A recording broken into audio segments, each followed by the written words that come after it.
Separatist nationalist, दहशतगर्दी हो या कोई और जो पॉलिटिकल वायलेंस का तरीकाकार हो,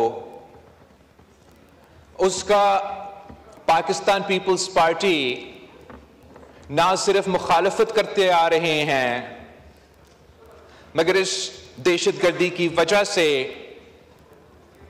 हमने बहुत नुकसान उठाया है और ऑब्वियसली इस मुल्क ने बहुत नुकसान उठाया है। जनाब स्पीकर, एक जाती हैसियत से जब से मैं बच्चा था, मैं ये दहशतगर्दी देखता आ रहा हूं। मैं वजीर आजम का बेटा था, 1 साल का होगा, 1 साल से थोड़ा ज्यादा। उन जमानों में मुझे वजीर आजम के घर से अगवा करने की कोशिश की गई और वो नाकाम वाकया के बाद शहीद मोहतरमा बेनज़ीर भुट्टो ने मुझे लंदन में रखा था एक प्रोटेक्शन के लिए। शहीद मोहतरमा बेनज़ीर भुट्टो की अपनी जिंदगी में बहुत से असैसिनेशन के कोशिशें की गई। कोई मजहबी दहशतगर्द थे, कोई लिसानी दहशतगर्द थे, कोई आखिरकार शहीद मोहतरमा बेनज़ीर भुट्टो खुद दहशतगर्दी की वजह से शहीद हुई और जो उस शहादत के बाद पाकिस्तान में दहशतगर्दी का लहर भरता रहा, चारों सूबों में यह आग फैला।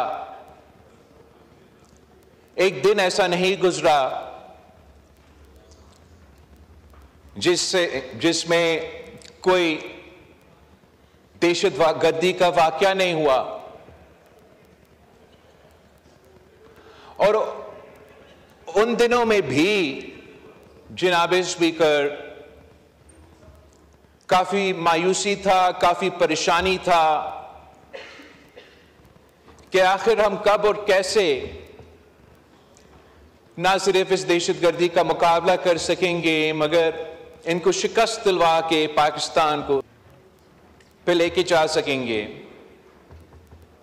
मगर पाकिस्तानी कौम ने जो नामुमकिन था वो मुमकिन कर दिया।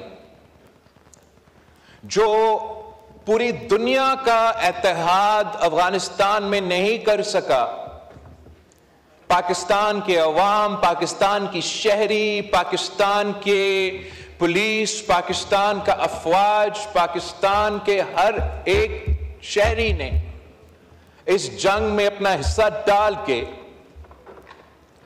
पाकिस्तान को उन दहशतगर्दों से पाक कर दिया था।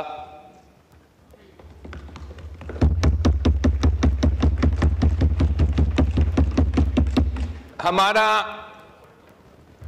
सियासी क़यादत से लेके आम शहरी तक, हमारी फौजी ऑफिसर से लेके हमारे पुलिस अफसरान तक ऐसे कोई तबका नहीं है जनाब स्पीकर जिसने इस जंग में कुर्बानी ना दी हो। और यही वजह है कि यह हम सबका कामयाबी है कि यह हाउस मुत्तहिद हुआ अक्रॉस पॉलिटिकल लाइन्स। तब भी पाकिस्तान तरीके इंसाफ का अपना सियासत था, दूसरी जमातों का अपना सियासत था, पोलराइजेशन अरूज पे था, इनका धरना का सियासत चल रहा था। मगर उन दिनों में भी जब एक ऐसे सानिया, एक ऐसे वाकया हुआ जैसे APS का वाकया था, तो हमने अपना सियासत को एक तरफ रख के कौमी मफाद को तरजीह दी, नेशनल एक्शन प्लान को इंडोर्स किया, चारों सूबों में इनसे मुकाबला किया और पाकिस्तान से इस नेटवर्क को हम कहते थे और फख्र से कहते थे कि हमने दहशतगर्दों की बैकबोन तोड़ दी है। वो ना रिक्रूट कर सकते थे, ना पाकिस्तान में उन पे वो कैपेसिटी रहा था कि वो दहशतगर्दी के वाकया कर सकते थे। और अफसोस के साथ जनाब स्पीकर, वो जो तमाम कामयाबियां थे हमारे, अब हम खो बैठे हैं और वही दहशतगर्दी का आग फिर से जल रहा है। मगर जनाब स्पीकर, मैं समझता हूं कि इस वक्त हम माजी से ज्यादा खतरनाक दौर से गुजर रहे हैं। इस वक्त जनाब स्पीकर, वो यूनिटी, वो पॉलिटिकल कंसेंसस जो उस वक्त हम कामयाब थे अपनाने में, इस वक्त हम वो कंसेंसस आपस में नहीं बना सकें। हमारा अपनी कमजोरियां, वजह जो भी हो, उन कमजोरियां का फायदा या दहशतगर्द उठा रहे हैं। हमारा लैक ऑफ यूनिटी का फायदा पाकिस्तान के दुश्मन, पाकिस्तान के अवाम के दुश्मन और बैन अल-अक़वामी ताकतों इसका फायदा उठा रहे हैं। पाकिस्तान के अवाम, पाकिस्तान के मजलूम अवाम को निशाने पे लेकर पख्तूनख्वा से लेकर बलोचिस्तान तक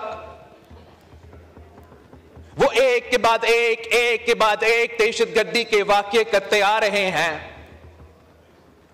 और हर दहशतगर्दी का वाकया जनाब स्पीकर पिछले दहशतगर्दी का वाकया से ज्यादा ऑब्नॉक्शियस है, ज्यादा खतरनाक है और ज्यादा नुकसान होता है।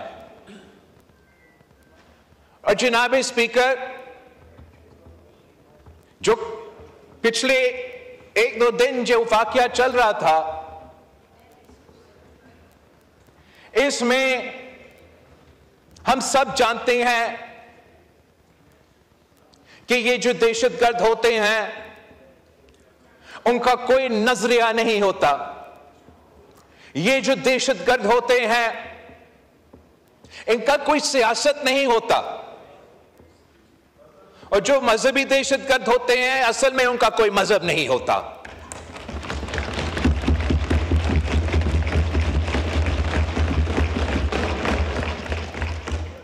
ये तमाम तंजीमें जो भी वो अपने आप को नाम दे, इनका मकसद है कत्ल करने का और बेगुनाह लोगों को कत्ल करने का, दहशत फैलाने का और उनका मकसद हासिल करने का। ना वो मजहबी दहशतगर्द इस्लामी रियासत चाहता है, ना ये सो कॉल्ड बलोच दहशतगर्द आजादी, अपने हकूक चाहते हैं। जनाब स्पीकर, वो खून खराबा करते हैं, वो पाकिस्तान की अवाम की तरक्की का रास्ता रोकना चाहते हैं। और जो बैन अल-अक़वामी कुत उनके पीछे खड़े हैं, उनके लिए फाइनेंशियल सपोर्ट और बाकी लॉजिस्टिकल सपोर्ट भी प्रोवाइड करते हैं, उनका जो एम्स है वो हासिल करना चाहते हैं। सबको नजर आ रहा है कि जनाब स्पीकर, ये दहशतगर्द पाकिस्तान के आम शहरी को कत्ल करके चीन को क्यों ललकारते हैं? जनाब स्पीकर, मैं आपसे पूछता हूं कि उस ट्रेन में जो भी बेगुनाह शहीद हुए, कि पाकिस्तान में क्या निजाम चल रहा है? ये बेगुनाह लोग थे जिनको इन दहशतगर्द ने शहीद किए हैं और अब उनके लाशों पे अपना जो बैनुल अक़वामी एजेंडा है वो हासिल करना चाहते हैं। मगर दहशतगर्द को तनकीद करना, उनका मज़म्मत करना, उनका बुरा भला कहना जनाब स्पीकर तो बहुत आसान है। ये तो मैं भी करूंगा, ये तो हुकूमत भी करेगा, ये तो ऑपोजिशन भी करेगा। सवाल जो हमें करना है कि इन दहशतगर्दों को मुकाबला करने के लिए हमसे क्या हो सकता है। बतौर सियासी जमात हमारा क्या किरदार हो सकता है कि हम एक किस्म का पॉलिटिकल कंसेंसस इस एक पॉइंट एजेंडा पे बनाने के लिए हम क्या कर सकते हैं। हम तमाम जो बाकी एजेंडा आइटम्स है उस पे अपना सियासी बयानबाजी और सियासी मकसद हासिल करने के लिए या अपना पॉइंट स्कोर करने के लिए हम सियासत करते रहे, मगर इन दरिंदों को मुकाबला करने के लिए जो पाराचनार से लेके बोलान तक पाकिस्तान के अवाम को कत्ल कर रहे हैं, शहीद कर रहे हैं, हमारे अवाम के खून के साथ होली खेल रहे हैं, हम कम से कम आज ये तय कर दें कि जो तमाम सियासी जमातें इस हॉल में मौजूद हैं, हम एक दूसरे के बारे में जो भी समझे, हम ये मान लें कि ये हम सब का दुश्मन वो दहशतगर्द है जिन्होंने कल का वाकया, जो कल के वाकये में मुलव्वस थे और जो कोई दहशतगर्दी का वाकया में मुलव्वस होगा। मैं बहुत अप्रिशिएट करता हूं कि हमारा डिफेंस मिनिस्टर ने वजीर आला बलोचिस्तान को अप्रिशिएट किया और मैंने कल भी अपना कोई प्रेस कॉन्फ्रेंस में वजीर आला पख्तूनख्वा का तनकीद किया। हुकूमत का भी तनकीद होता है, लेकिन इस मसला पे चाहे वो चीफ मिनिस्टर बलोचिस्तान हो या चीफ मिनिस्टर पख्तूनख्वा हो, अगर वो हमसे कोई मदद चाहते हैं कि जो सूबाई जिम्मेदारियां हैं लॉ एंड ऑर्डर का मुकाबला करने के लिए हम कैसे इनको मदद कर सकते हैं, तो ऑब्वियसली चाहे वो हुकूमत हो या हुकूमत के इत्तेहादी हो, अनकंडीशनल सपोर्ट ऑफर करना चाहिए।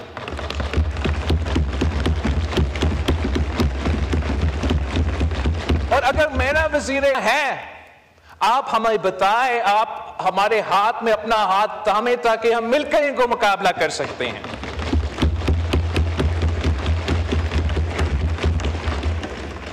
वजीर आजम नवाज शरीफ था जब हमने पहली बार नेशनल एक्शन प्लान बनाया। कोई वजह नहीं है कि वजीर आजम शहबाज शरीफ नेशनल एक्शन प्लान 2 नहीं बना सकता है।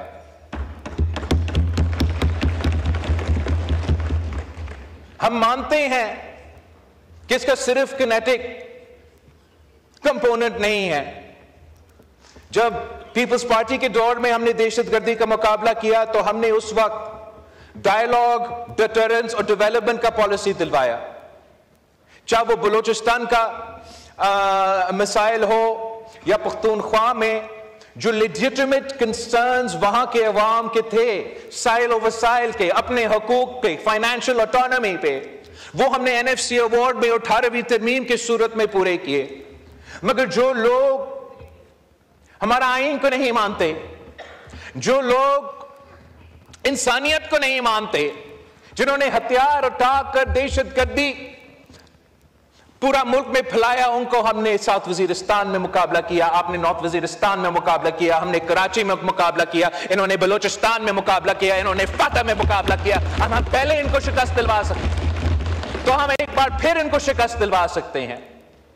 जनाब स्पीकर, हम सब जानते हैं कि बलोचिस्तान के अवाम अपने हकूक मांग रहे हैं, वो अपना आईनी हिस्सा का मुतालबा कर रहे हैं अपने वसाइल के ऊपर, अपने सूबे के अपने मर्जी के मुताबिक चलाने के ऊपर अपना हिस्सा मांग रहे हैं रिको डीक से, अपना हिस्सा मांग रहे हैं। तमाम जो वफाकी इश्यूज है वो तो इश्यूज है, वो चलते आ रहे हैं, मगर उनका सबसे पहले मुतालबा ये है कि इनको जीने का हक दो, तहफ़्फ़ुज़ दिलवा दे, दहशतगर्दों से तहफ़्फ़ुज़ दिलवा दे।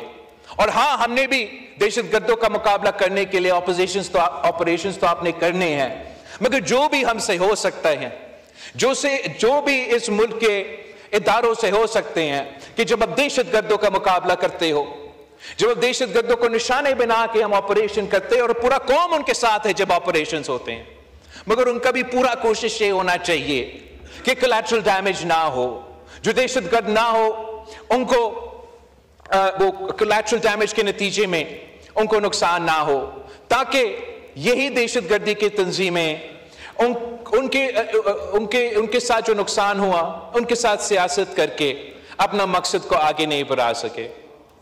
जनाब स्पीकर, अगर हम ये कंसेंसस नहीं बनाएंगे, अगर हम आपस में एक इत्तेहाद इस एक इशू पर हासिल नहीं करेंगे, अगर हम मिलके ये तय नहीं करेंगे, सियासत चलता रहेगा, हमारी बारी आपकी बारी किसी और की बारी का सियासत चलता रहेगा, लेकिन अगर हम अभी इस इशू को नहीं पकड़ते हैं और मुकाबला करते हैं, तो मैं इस मुल्क का वजीर खारजा रहा हूं और मैं इस हाउस से पूरा यकीन के साथ कह सकता हूं जनाब स्पीकर, कि जो कुव्वतें पाकिस्तान को डिस्टेबलाइज करना चाहते हैं और इस रीजन को स्टेबलाइज करना चाहते हैं, वो यूनाइटेड है, वो अपने जो टारगेट है वो उसके तरफ बढ़ते आ रहे हैं। जो हमारे अपने मिस्टेक्स हैं अफगानिस्तान में, और जिस आजादी के साथ वहां के मुख्तलिफ दहशतगर्द आपस में मिलके कोऑर्डिनेट कर रहे हैं, ये जो नुकसान, ये जो आग बलूचिस्तान में आज जल रहा है, वो पहले पाकिस्तान के चारों सूबों में, फिर इस रीजन में, फिर पूरा दुनिया में फैलेगा जनाब स्पीकर। और हमने देखा है कि क्या नुकसान उस सूरत में पाकिस्तान के अवाम को उठाना पड़ता है। मैं एक बार फिर इस हाउस की कॉन्डेमनेशन में हम साथ हैं, मगर मेरा अपील यह है कि अब हमारा रद्द अमल में भी हमें साथ होना चाहिए।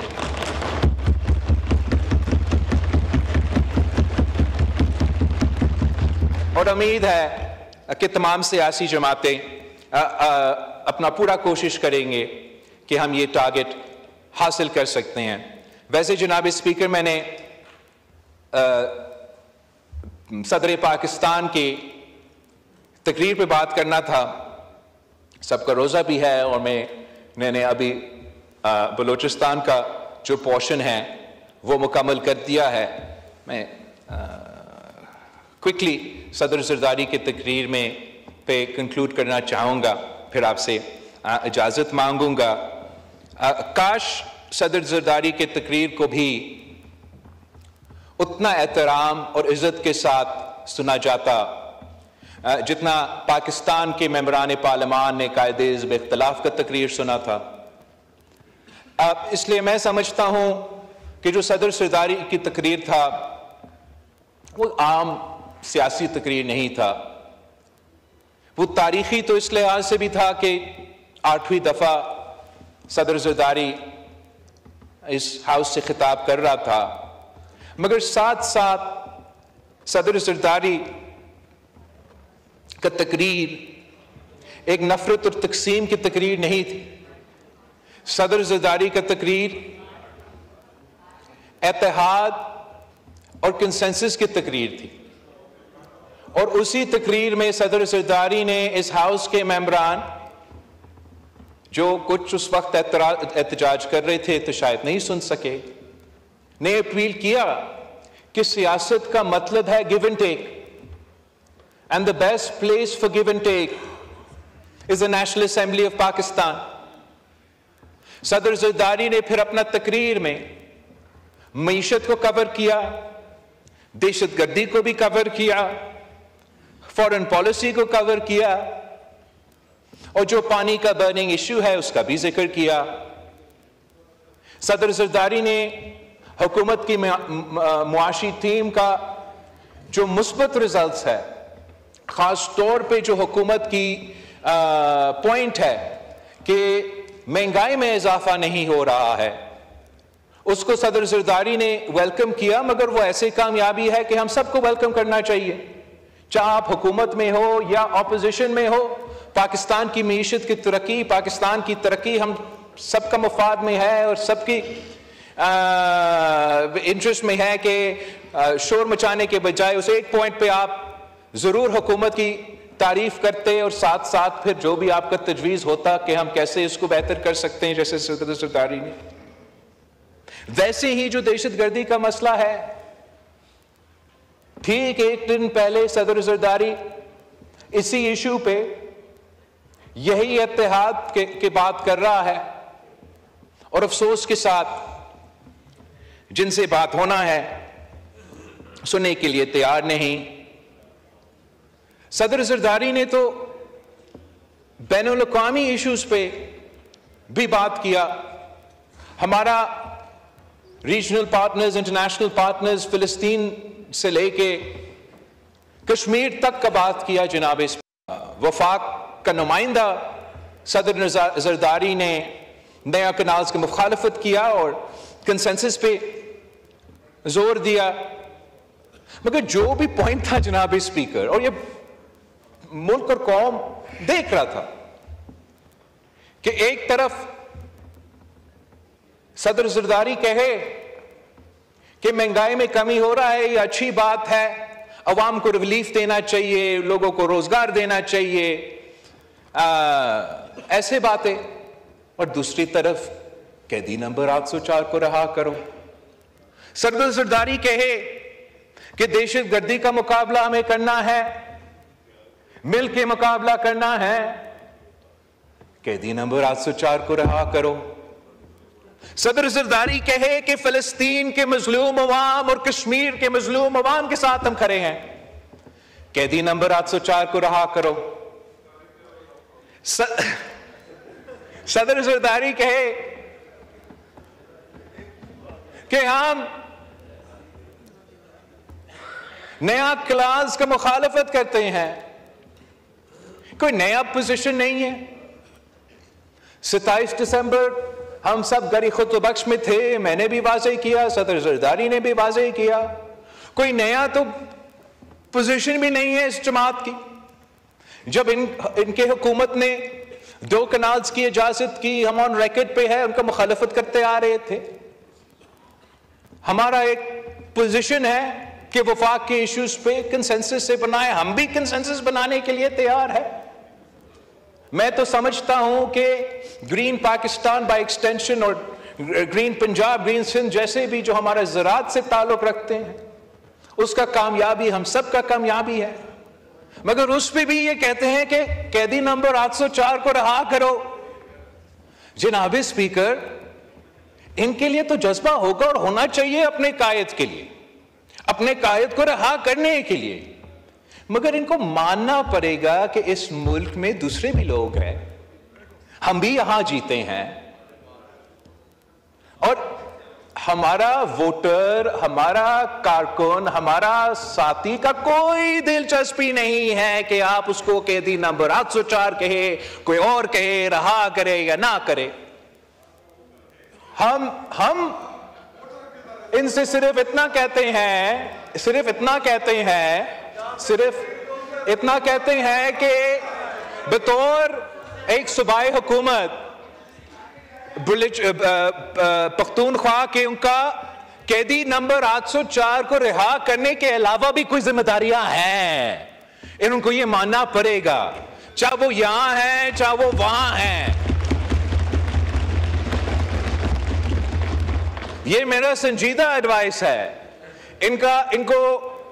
हम ऑपोजिशन की सियासत जानते हैं जनाब स्पीकर, मैं आपको संजीदा एडवाइस दे रहा हूं कि आपने अगर सही सियासत करना है तो कैदी नंबर 804 के अलावा किसी और चीज में भी तनकीद किया करें हम पे। कैदी नंबर 804 के साथ साथ आप बेरोजगारी में भी थोड़ा गौर दे। कैदी नंबर 804 के साथ साथ ये जो दहशतगर्दी का आग है उसमें कोई पॉलिसी तो बना दे। कैदी नंबर 804 को रिहा करने के साथ साथ कबायली इलाके से लेके पेशावर तक एक तो तरक्याती मंसूबा को शुरू कर दे।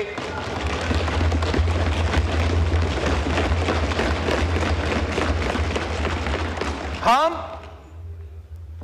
समझते हैं जनाब स्पीकर कि इस हाउस में, इसी पार्लियामेंट में, इन्हीं लोगों में और इनमें वो अहलियत है, वो सलाहियत है कि हम मिलके इन तमाम मसाइल के और सबसे भर के दहशतगर्दी का मसला का मुकाबला कर सकते हैं।